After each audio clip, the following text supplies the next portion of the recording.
Bonsoir à tous. La presse béninoise est-elle envoûtée? En tout cas, l'inquiétude dans les esprits avec surtout la disparition tragique des jeunes journalistes en 2024. La tendance est très inquiétante. Depuis le début de 2024, plus d'une vingtaine de journalistes ont quitté ce monde prématurément et cette réalité suscite une profonde inquiétude. Ce phénomène alarmant soulève des questions sur les causes sous-jacentes de ces disparitions. D'autres se retrouvent dans des états très critiques sans aucun soutien. Que se passe-t-il dans l'environnement médiatique? À suivre les réactions des professionnels des médias dans cette édition spéciale. Bilan, hommage et propositions à retrouver juste après la pause publicitaire. Vous organisez un mariage, un anniversaire, un baptême, un séminaire, un spectacle, un meeting politique ou tout autre événement, Guérit TV Monde vous propose un service de sonorisation professionnelle de meilleure qualité. Pour plus d'informations, contactez-nous au +229 91 19 10 10. Guérit TV Monde, le leader des Web TV.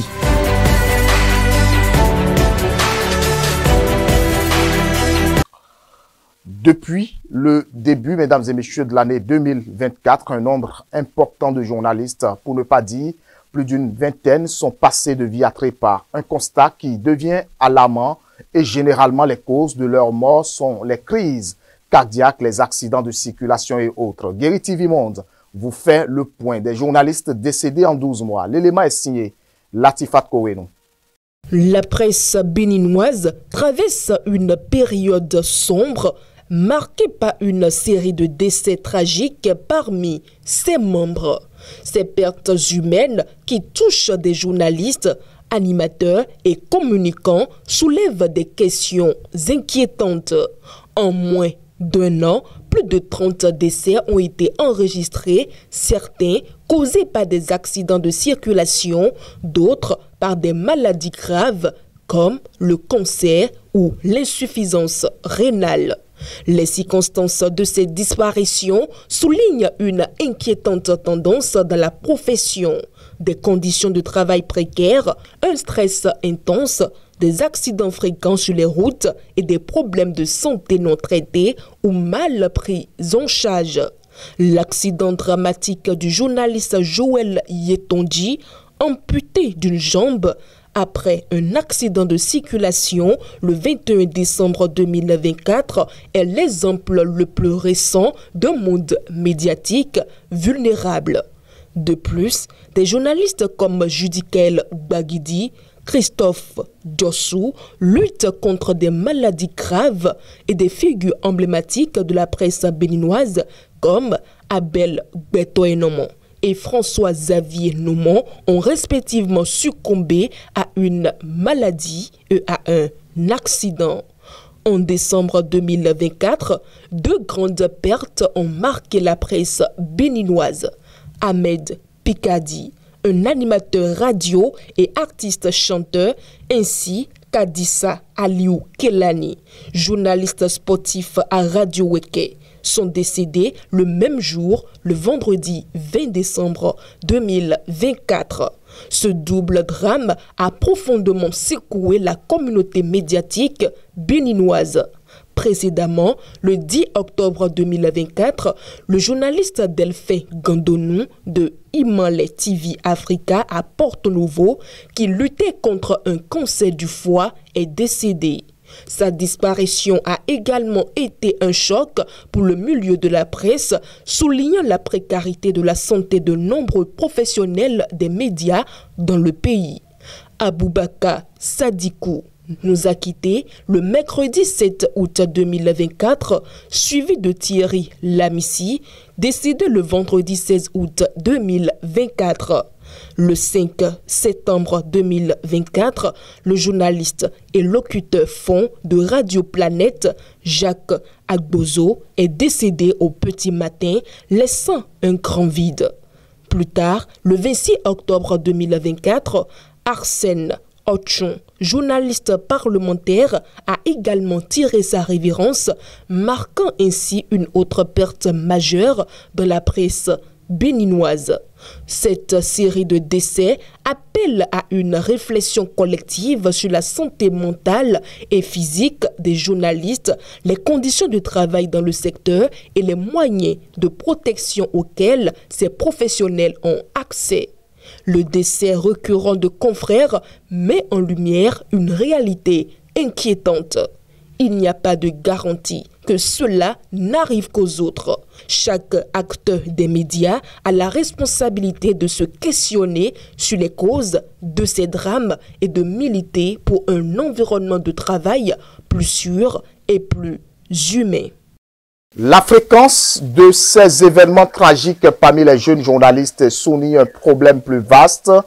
Au téléphone, Prosper Vodiankor. Prosper Vodiankor, je rappelle que vous êtes le secrétaire de rédaction de CAP-FM. Bonsoir Prosper. Mathieu Bocor, bonsoir et bonsoir aux amis de cette émission ou de cette célébration informative. Vous êtes, en tout cas moi je vous souhaite un joyeux Noël. J'espère que vous passez une très belle fête. Merci et je vous souhaite aussi pareil, par la grâce de Dieu, nous sommes sur les deux pieds. Je pense qu'il y a de quoi se réjouir, de quoi dire merci à Dieu. Ouais. Le reste, on peut gérer tant qu'il y a la vie. Ça c'est vrai. En tout cas, à Prosper, notre sujet du jour 2024, vous le savez, reste une année tragique pour la presse béninoise. En tout cas, nombreux sont ces journalistes qui ont quitté ce monde prématurément et c'est cette réalité qui suscite une profonde inquiétude. Que se passe-t-il concrètement, Prosper? Je pense que la mort est une évidence. C'est vrai qu'il faut se poser la question sur ce qui est arrivé en 2024 dans le monde des médias. Mais après tout, la mort c'est une évidence. Nul ne connaît ni le jour ni l'heure, comme on le dit souvent. Ça vient et puis, quelles que soient les conditions, on accepte.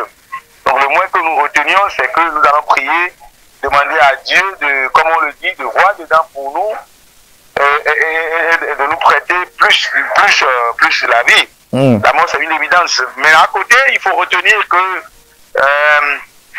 on peut trouver des alternatives pour justifier le mal parce que les conditions ne sont pas les plus réluisantes dans le monde des médias. Les journalistes ne sont pas les mieux lotis. Quand vous prenez par exemple la corporation, c'est un exemple que je vais donner. Ça ne veut pas dire que nous sommes jaloux d'eux, non, mais quand vous prenez les aspirants au métier d'enseignant, ils ont des conditions aujourd'hui qui font désirer. Leurs enfants peuvent aller à l'école gratuitement, ils ont des prises en charge, ils ont des conditions aujourd'hui, ce qui n'est pas le cas dans le monde des médias. Vous imaginez quand un journaliste tombe malade, c'est tout un ensemble de soucis, c'est tout un ensemble de réflexions, c'est tout un ensemble de choses à dire, à redire. Donc, la mort est une évidence, nul ne connaît le jour ni l'heure, mais à côté, les conditions des journalistes ne sont pas forcément les mieux. Le journaliste n'a pas forcément les meilleurs soins au monde, le journaliste n'a pas forcément les meilleures conditions de vie, et ça peut susciter, ça peut être des arguments qui peuvent justifier ce qui arrive souvent. Les maladies les plus difficiles à soigner, qui coûtent un peu cher, quand ça tombe sur un journaliste, c'est tout un souci possible. Le journaliste, c'est pas souvent la grande économie, c'est pas souvent le beau monde.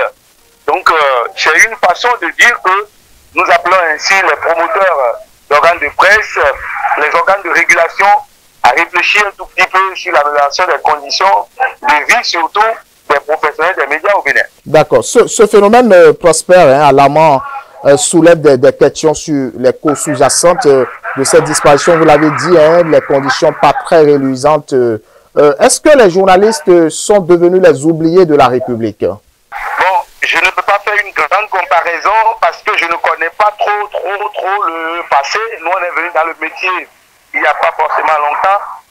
Mais quand nous regardons un peu dedans avec tout ce qui se passe autour de nous, nous pouvons dire que nous sommes les oubliés un peu.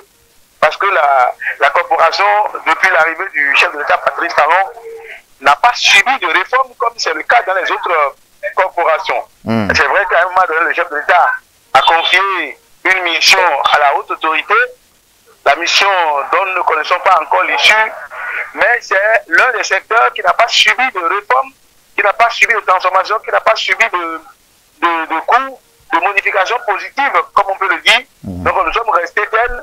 Il n'y a pas eu grand chose pendant la gouvernance du chef de l'État. C'est vrai, c'est pas fini, il peut encore changer grand-chose, parce qu'il a beaucoup fait pour les autres secteurs. Il peut encore modifier grand-chose, il peut encore changer les choses.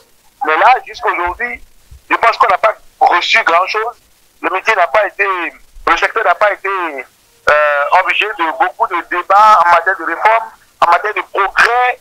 Donc, nous dirons que pendant les 10 ans là, que l'aide de la presse n'est plus arrivée, les contrats dans les ministères ont été coupés, la communication a pris un gros coup, tout a été centralisé au palais, mais ce sont des réformes plus audacieuses que les journalistes attendent de mieux pour que ceux qui travaillent dans les médias puissent avoir un ouf de soulagement en matière, par exemple, de salaire. Les revalorisations salariales ont été faites, je crois bien, il y a 1 an, mais ça n'a pas touché le monde des médias. Les journalistes continuent d'être de façon dérisoire, d'être payés de façon dérisoire. C'est pas le beau monde. Et je pense que si nous avons une doléance à formuler, c'est de demander au chef de l'État d'avoir un regard bienveillant sur le secteur de la presse pour changer quelque chose si possible. On peut quand même garder espoir, Prosper. Oui, on peut garder espoir parce que le chef de l'État est un réformiste. Il a fait beaucoup de réformes dans bien de secteurs. Et je suis sûr qu'il ne va pas s'arrêter en si bon chemin. Il va continuer à impacter les autres secteurs qui ne sont pas encore impactés, qui n'ont pas encore reçu des réformes et des retouches. Donc il va continuer à penser à ces secteurs. J'ai espoir que demain sera bon. Demain sera bon. En tout cas, merci Prosper. Vous dire encore, je rappelle que vous êtes le secrétaire de rédaction de Cap FM. Merci beaucoup Mathieu Boucon et très belle soirée. Surtout, bonne fête de la Noël autour de vous. Allez, prenez soin de vous surtout, Prosper. Merci. De toute façon, mesdames et messieurs, le fait que ces décès surviennent dans un laps de temps aussi court pousse à réfléchir sur les mesures de prévention qui pourraient être mises en place pour protéger ces individus dévoués. Stéphane Achinohosu, bonsoir. Bonsoir, cher confrère Mathieu. Merci d'avoir accepté répondre à nos différentes questions. Joyeux Noël à vous. Merci également à tous les amis internautes qui prennent du plaisir à nous suivre. Est-ce que vous êtes fier d'être journaliste de nos jours? De façon formelle, je dirais que je suis fier de mon métier, fier d'être journaliste, même si dans l'application, les conditions dans lesquelles nous vivons actuellement en tant que professionnels des médias ne nous donnent plus des raisons d'être fondamentalement fiers, d'être journalistes. Nous sommes dans la résilience, nous restons fiers d'être journalistes. En tout cas, beaucoup de décès cette année 2024. Ma question, Stéphane, la presse béninoise est-elle envoûtée? Je dirais non, mais en fait, la presse béninoise a traversé cette année 2024 de douloureuses épreuves qui pourraient nous amener à dire qu'il y a un mauvais sort qui a tout au long de cette année plané sur nous.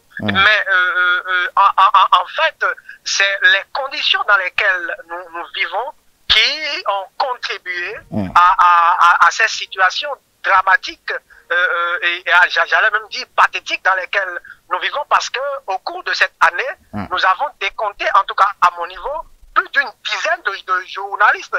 Et ce qui est dramatique encore, c'est que c'est les meilleurs d'entre nous qui sont partis au cours de cette année de 2024. Je voudrais parler de François-Xavier Noumonvi qui nous a laissé malheureusement, et il y en a encore plein d'autres qui nous ont laissés dans des conditions tragiques, et au-delà d'eux, il y a encore d'autres confrères qui traversent des situations assez difficiles. On peut faire quand même, on peut parler du confrère Joël Yeton. On peut encore parler du confrère Baguidi, qui quand même en situation de dialyse depuis des années. Le confrère Yetonji est accidenté, et tout ça, il ne mérite aucun accompagnement formel de l'État, au-delà des élans de solidarité auxquels nous assistons. Qu'avons-nous fait pour mériter ce sort au point où on est tenté de dire que nous sommes les enfants délaissés, abandonnés de la République.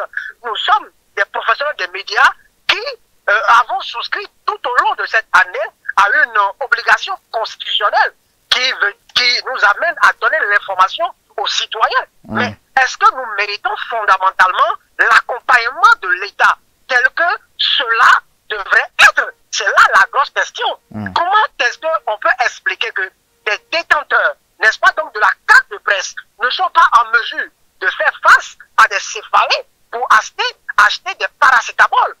Des paracétamol, c'est quand même dangereux. Le confrère, le confrère Bakidi, par exemple, est dialysé depuis des années. Est-ce que l'État a mis en place un dispositif de soutien sanitaire pour accompagner ce confrère? Le confrère, on dit, est-ce que actuellement dans sa situation, il bénéficie d'un soutien sanitaire étatique qui puisse lui permettre de supporter ce drame tragique qu'il traverse? Est-ce que ceux qui sont partis bénéficient de l'accompagnement de l'État? De l'État, est-ce que leur famille bénéficie de l'accompagnement de l'État? C'est quand même des situations qui nous amènent à réfléchir et à dire que est-ce que nous sommes dans un État démocratique où le quatrième pouvoir, n'est-ce pas, donc, est délaissé, abandonné, alors que nous savons que le chef de l'État, Patrice Talon, a quand même affiché une volonté claire de soutenir, n'est-ce pas, donc, les professionnels des médias. Donc, autant de questions qui nous amènent à dire que nous sommes quand même, d'une manière ou d'une autre, abandonnés au regard des situations que traversent nos confrères en situation difficile et n'est-ce pas, donc, les confrères disparus. La fréquence, Stéphane, de ces événements tragiques parmi les jeunes journalistes soumis à un problème plus vaste, vous le dites si bien, possiblement lié selon des analystes au stress intense et conditions de travail souvent difficiles dans ce secteur. Est-ce que vous partagez cet avis? Oui, absolument. Absolument, parce qu'on ne peut pas comprendre que des professionnels des médias soient quand même démunis de tout soutien étatique. De tout soutien étatique, c'est quand même des programmes, alors qu'il y a quand même des avantages, n'est-ce pas, donc, qui sont liés aux professionnels des médias qui sont détenteurs de la carte de presse. Où en sommes-nous? Pourquoi ne bénéficions pas, nous, d'une couverture sanitaire? C'est quand même une question préoccupante. Et je trouve que cette thématique que vous abordez ce soir est quand même une thématique importante qui devrait amener nos gouvernants à se pencher sur les professionnels des médias qui vivent et traversent des situations dramatiques. Et au point où on peut dire qu'il y a comme une malédiction qui nous envahit et on est désolé de constater que nous sommes impuissants face à tout ce que vivent nos confrères. Stéphane Akinokoso, vous avez quelque chose à ajouter? Oui, bien évidemment, je voudrais lancer quand même un appel à l'endroit de nos dirigeants et les inviter à être regardants par rapport à la situation que les professionnels des médias traversent actuellement. Et je voudrais très particulièrement appeler au président de la RAC actuelle, qui est quand même un pur produit de la presse, à mener le combat nécessaire, que les structures fêtières mènent le combat nécessaire pour que, au cours de l'année qui vient, au cours de l'année 2025, nous n'assistions plus, je veux dire impuissants, face à ces situations qui, d'une manière ou d'une autre, n'honorent pas la presse béninoise. On ne peut pas être dans une situation de clochardisation et espérer que nous puissions être en mesure de faire des productions de haute facture susceptibles, n'est-ce pas, donc, d'honorer notre pays à l'échelle internationale. La presse béninoise ne manque pas, n'est-ce pas, donc, de compétences. Nous avons de compétences qui vont au-delà de ce qui se passe à l'extérieur. Quand nous traversons les frontières de nos pays et que nous allons à l'extérieur, on est complètement abasourdi, on est complètement intellectuellement et moralement désarmé de comprendre que nos confrères qui sont à l'extérieur sont entretenus alors qu'ici, on a comme l'impression qu'on est délaissé. J'ai foi que le gouvernement actuel, sous la houlette du président de la République, reste quand même engagé aux côtés des professionnels des médias. Il faut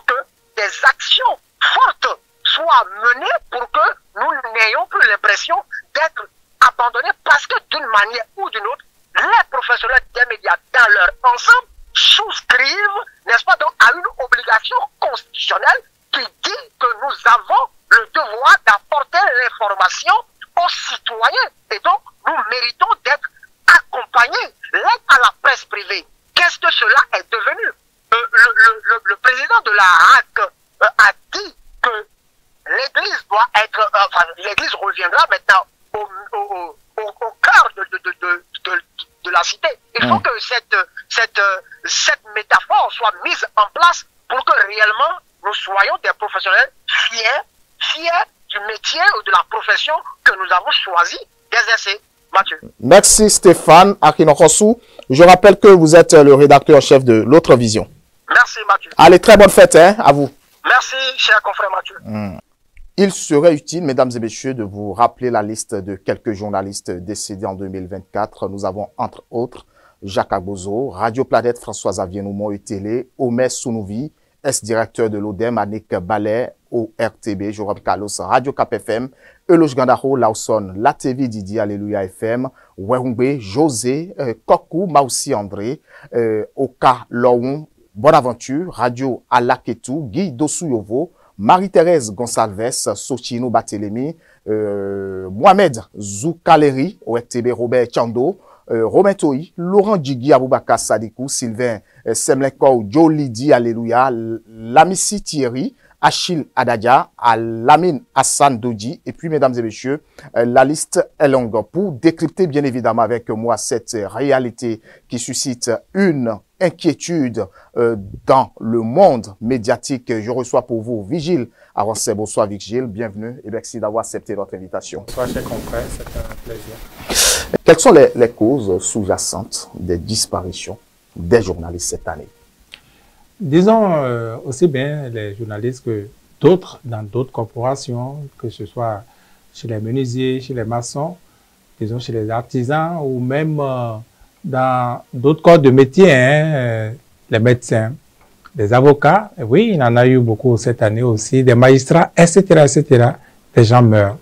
Mais je suis également d'accord avec vous pour le constat parce que il semble que cette année, il y a eu plus de morts dans le rang des journalistes que d'ordinaire, que les années antérieures.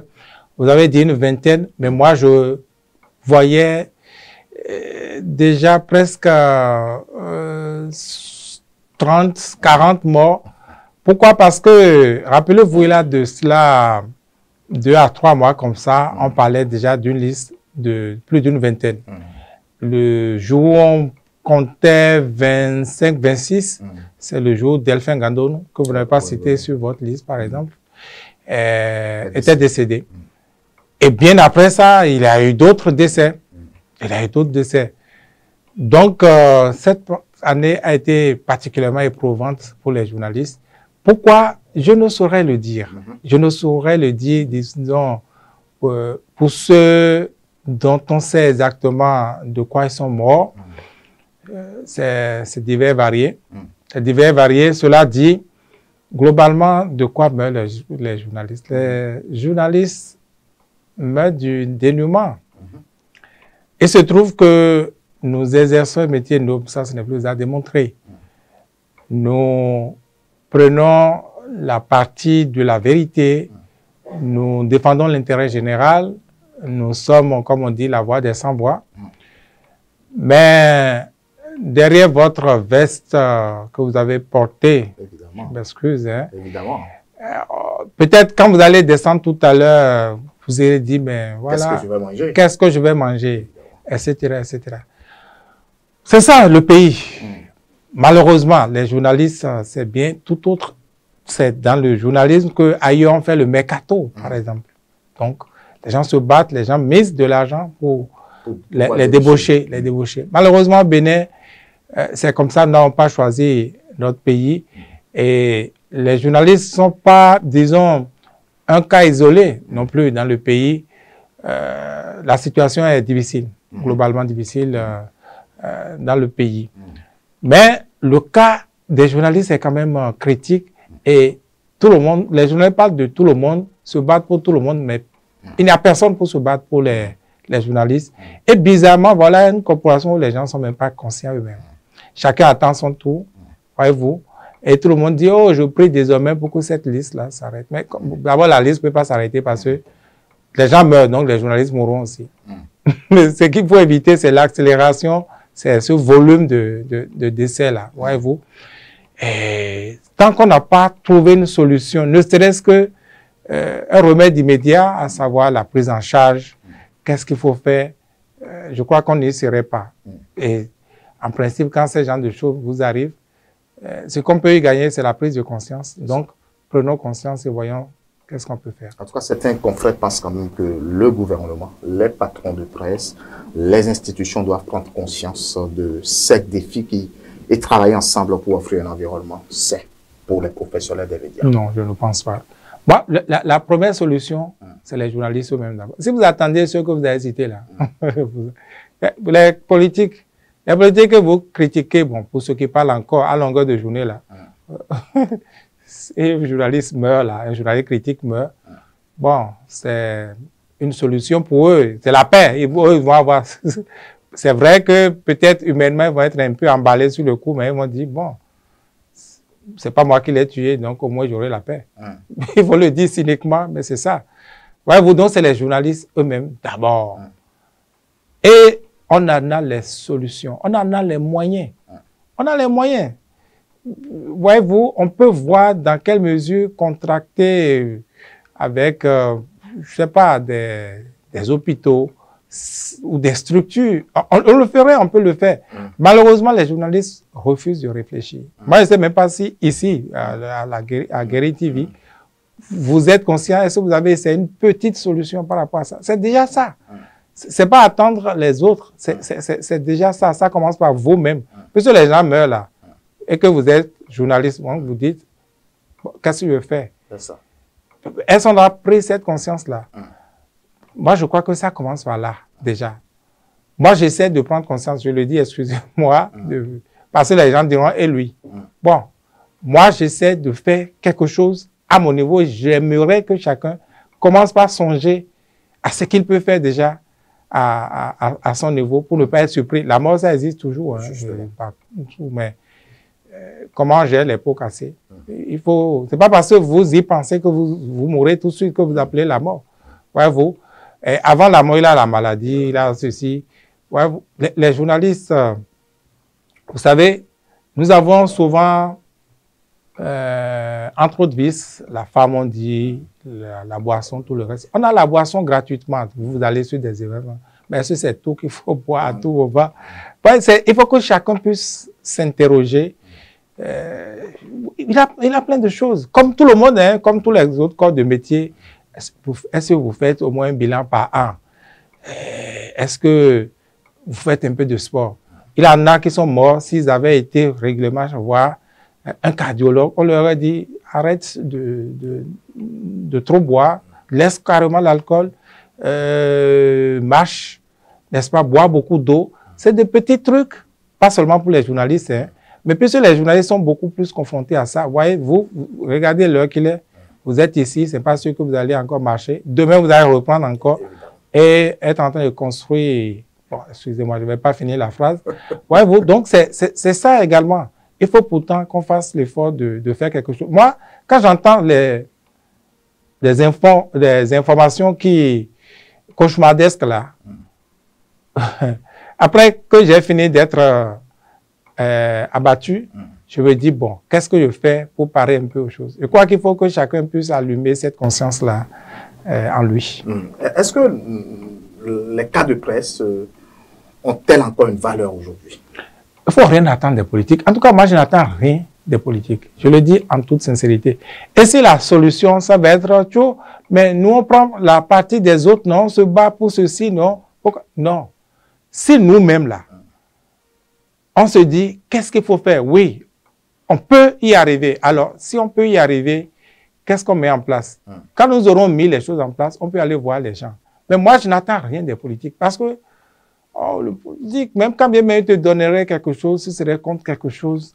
Donc, moi, je n'attends rien d'eux. Et pourtant, il y a plein de gens qui peuvent faire des choses sans rien attendre forcément de vous. Il y a plein de gens qui sont emballés par le cœur des journalistes. Parce que les journalistes, voilà, mais il y a des choses qu'on peut faire.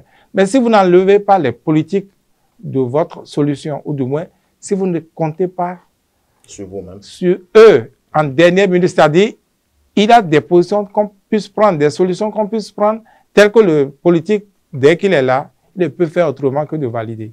Moi, je pense que c'est beaucoup plus ça. La solution, quand bien même ça peut quitter les autres, ça peut aller vers les autres du monde, ça doit quitter d'abord les professionnels eux-mêmes. Mais est-ce que vous voyez cette conscience-là dans la profession? Je ne suis pas sûr. C'est pas évident. Non, c'est pas évident. Merci Vigile. Merci. Merci d'avoir accepté notre invitation. Vigile Avancet, journaliste Cristal News. Merci d'être passé, Vigile. Nous allons continuer, mesdames et messieurs, cette édition. En tout cas, plusieurs journalistes ont quitté ce monde en 2024, sans oublier ceux qui se retrouvent dans des états critiques. Est-ce que se passe-t-il concrètement? La presse béninoise est-elle envoûtée? Nous avons recueilli les réactions de quelques confrères de Septentrion. Les quelques-uns rencontrés se prononcent au micro de Anselme Richard et Modeste Adanzetor. Depuis 2016, la presse béninoise, surtout dans le privé, vit une situation qui ne dit pas son nom. Ce n'est pas ce qu'on connaît de la presse béninoise il y a quelques années en arrière. Je ne sais pas si c'est parce que le président de la République a demandé de serrer les ceintures pour arriver au développement qu'au niveau de la presse béninoise, nous avons triplement serré les ceintures. Parce que en matière de valeur dans la presse, le Bénin en compte plusieurs. Mais il se fait qu'aujourd'hui, quand vous voyez vos confrères, vous vous demandez ce qui ne va pas. Ces derniers jours, nous sommes le 24 décembre, veille de la fête de Noël. Jusqu'à tout à l'heure, nous avons lu que un de nos confrères, Yetondi, est souffrant avec un pied déjà amputé. Il y a eu d'autres. Et c'est nous qui nous cotisons. Il y a un ministère des Affaires sociales. Que fait ce ministère-là à l'endroit de la presse béninoise? Ce ministère-là doit pouvoir prendre en compte nos confrères qui sont malades. Je ne pense pas que Talon ait souhaité ce que nous vivons aujourd'hui. Le chef de l'État, si personne ne lui dit que ça ne va pas dans la presse, moi là, je le lui dis, ça ne va pas. Il y a trop de malades dans la presse béninoise aujourd'hui, surtout dans le secteur privé. Trop de personnes qui souffrent, trop de décès. On ne peut pas rester insensible quand on a un ministère des Affaires sociales, quand on a un ministère de la communication, enfin du numérique qui voile, où nos confrères meurent, ce ministère ne dit rien, ou ces ministères ne disent rien, ne font rien. Non, c'est mauvais. Et gens de la presse, réveillons-nous et orientons nos objectifs. À tous ceux-là qui sont morts, les âmes à la main, j'ai une pensée.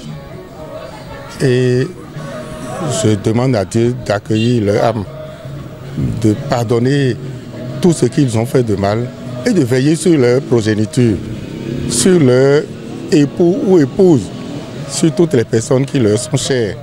Mais nous qui sommes encore vivants, nous ferons le combat pour que demain ne soit plus comme hier. Je commence déjà par prier pour le repos éternel de leurs âmes.